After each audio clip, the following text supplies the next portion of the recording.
মোহাম্মদ ইউসুফ 2 দিন আগেই বলেছিলেন ভারত 14 জন খেলোয়াড় নিয়ে মাঠে নামে। আজ সেটারই প্রমাণ হয়ে গেল। এশিয়া কাপে সুপার ফোরের দ্বিতীয় ম্যাচে আজ ভারতের মুখোমুখি হয়েছেন পাকিস্তান। তবে টস জিতে আগে বোলিং করার সিদ্ধান্ত নেন ভারতের অধিনায়ক, আর পাকিস্তানকে ব্যাটিংয়ে পাঠান তারা।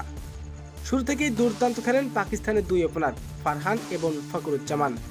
ইনিংসের তৃতীয়তম ওভারের ঘটনা, হার্দিক পান্ডিয়ার দ্বিতীয় ওভারের তৃতীয় বলে ডেলিভারি বলটি সদরে ব্যাট চালান ফখরুজ্জামান।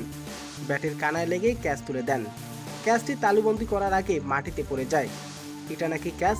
ফখরুজ্জামানের ভুয়া আউট দিলেন লঙ্কান আম্পায়ার। ভারতের পক্ষ নিয়ে করলেন চুরি। এটা আউট, চুরির তো একটা সীমা থাকে। রিভিউর আগে খালি চোখে স্পষ্ট দেখা যায় বলটি মাটিতে পড়ে তারপর উইকেট কিপার স্যামজু স্যামসংয়ের হাতে জমা হয়। তারপর থার্ড আম্পায়ার সরাসরি আউটের সিদ্ধান্ত দেন। মোহাম্মদ ইউসুফ 2 দিন আগেই বলেছিলেন ভারত 14 জন ক্রিকেটার নিয়ে খেলে। আজ সেটারই প্রমাণ হয়ে গেল। বিতর্ক সিদ্ধান্তর ক্ষেপে কোচকে নালিশ করলেন ফখরুজ্জামান। তবে কি ম্যাচ হেরে আম্পায়ারের অপসারণের দাবি করবেন পাকিস্তান?